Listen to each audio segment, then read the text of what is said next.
In the aftermath of the storm. Today, Mayor Adams held a press conference to discuss his trip to the island and to the Dominican Republic to assess how New York can help. Eyewitness News reporter Johnny Fernandez with more. New York City leaders gathered here with Mayor Adams to discuss their experience in Puerto Rico and how they plan to help the island. With the warm welcome, Mayor Eric Adams stopped by Inwood to talk about his trip to the Caribbean. We have the largest Dominican population in any other city in this country.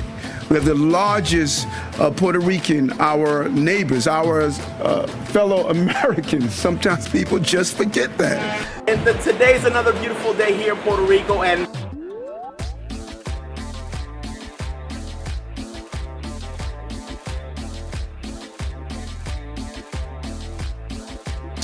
Puerto Rican, our neighbors, our fellow Americans. Sometimes people just forget that.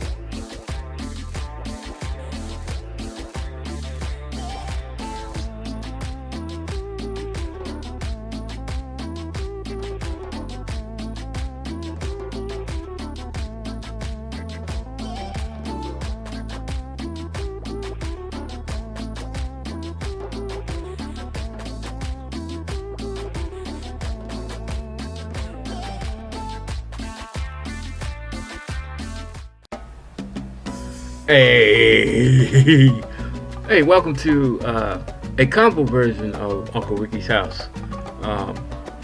Tonight we go on podcast and video YouTube version at the same time. I'm dressed kind of frumpy for the video version, and that's only because it's cold as shit in Virginia tonight. Ian came through, fucked up Florida. Like a lot of hurricanes been fucking up Florida lately.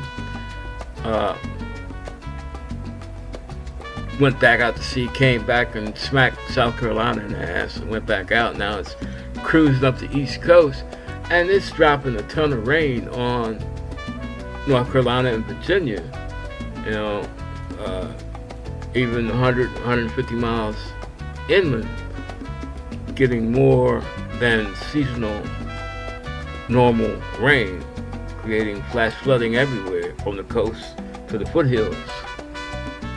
Now, the reason that the Ian thing is so particularly aggravating is it's not even really about the death and destruction, because yes, granted it has caused death and destruction, and nobody should have to die because of where they live. The weather conditions. It's just, we can call it an act of God. It is an act of God. We can call it climate change if you want to go the scientific route. If you want to get a happy medium, it all boils down to be unfortunate because there is a loss of human life. Now that being said, when Ian hit, before the first drop of rain fell, DeSantis had got with Biden, and Biden had declared a state of emergency. So whatever happened in Florida, the agencies, the equipment, the people, they had a prearranged plan regardless of the politics, and everything was set to prevent the loss of life as much as possible. There's not a whole lot you can do about the loss of property because you're fighting with God, if you believe in God, or you're fighting with Mother Nature if that's your route, or if you just admit that there's some shit you can't control. That's what a hurricane is. Now, on the outside, this is what leaders should do. This is how America should function for all American citizens. Key words, all American citizens. This is not how it functioned for Puerto Rico in just recently, back around September the 19th, when Fiona came through and smacked the island again.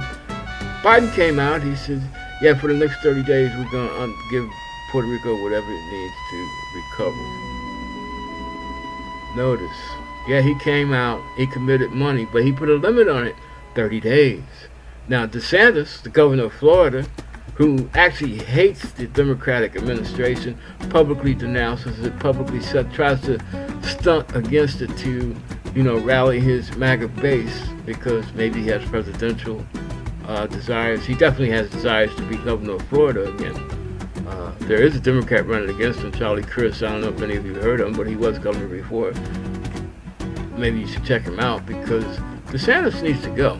But anyway, DeSantis, after all his bitching and moaning and saying that, the Biden administration doesn't know shit, now he's telling Biden that Florida's got to be rebuilt and that it's going to take years.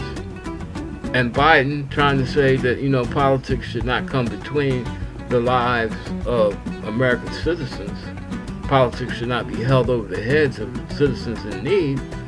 It's basically saying, whatever you need, Ron, we got you.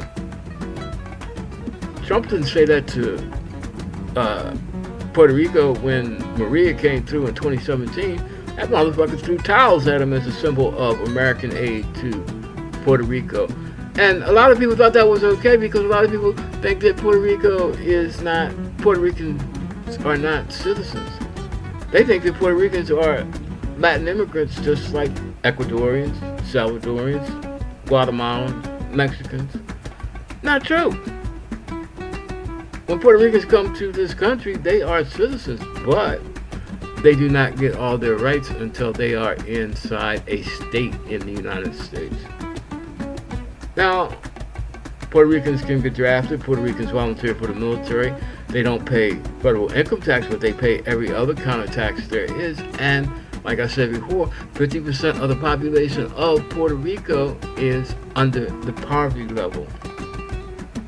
50 to 60% of the Commonwealth of Puerto Rico's budget, yes, is based on federal assistance. But how much is that assistance? Florida doesn't talk about the fact that I believe it's something like 32.5%, or almost one full third, 33 and a third would be a third of their budget, is provided by federal funds. How many billions of dollars is, or how many millions, I don't know, it could be millions, it could be billions, considering all the federal activity that occurs inside the state of Florida. 1/3 for a state that the majority of their people live above the poverty level.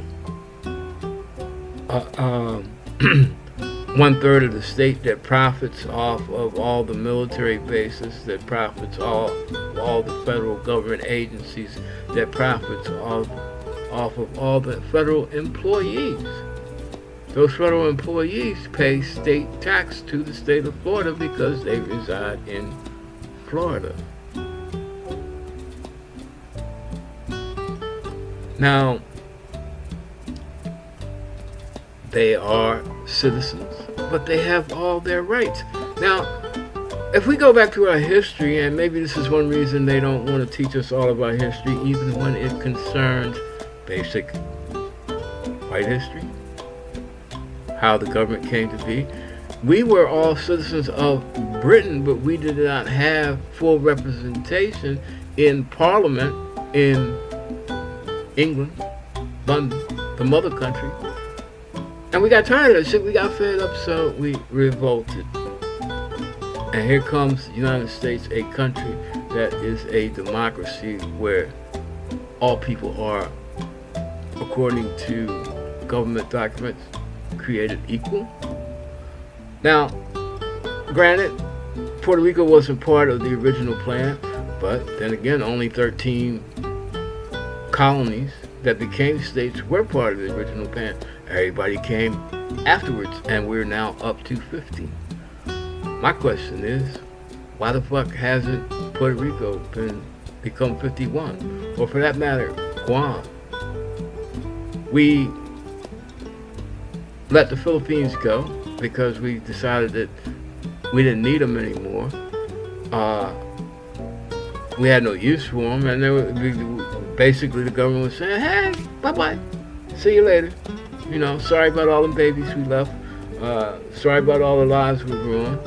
Sorry about all the dictators we, helped put in charge. All the puppet regimes. But, adios, sayonara, see you later. And now you deal with the cat that you got. Puerto Rico is in a different category. One, it's close to continental United States. Two, there is such an interchange between Puerto Rican nationals and United States-born Puerto Ricans. It's hard to draw a boundary, and because they are citizens, it's not immigration. And most of them come to the United States, one, to exercise their full rights, and two, to escape the poverty of Puerto Rico. Now, this poverty in Puerto Rico is a lot of it. I mean, you got corruption, you got political abuses of the system. Basically, you got money grabbing politicians stealing directly from government, treasury, misappropriating funds, misappropriating material for their own profit, for their own benefit, for the benefit of them, their family, and their friends. Well, I guess if we look at the Trump administration, we can kind of see how that can exist, But does that make Puerto Rico unacceptable as a state after all of the things that the country of the United States has done to them while we have possessed them? I mean, originally when they were, traded, bartered as reparations, but we established military bases there, Army, Navy, Air Force, Marines. We still use them as a strategic operating center for special operations in the Caribbean. It was the headquarters when, for a lot of activity during the Cold War with Cuba, during the Banana Republic Wars. It was a jumping off area. Even before that, before the nuclear navy, it was a refueling station when we were steam powered. There was coal and oil reserves in Puerto Rico. It had a use. There were pharmaceutical companies there all the way up until the late 70s and early 80s when all the American pharmaceutical manufacturers decided we'll ship it to China and Malaysia because it's cheaper. Puerto Rico has participated, has given their young, they give up their money to support this country.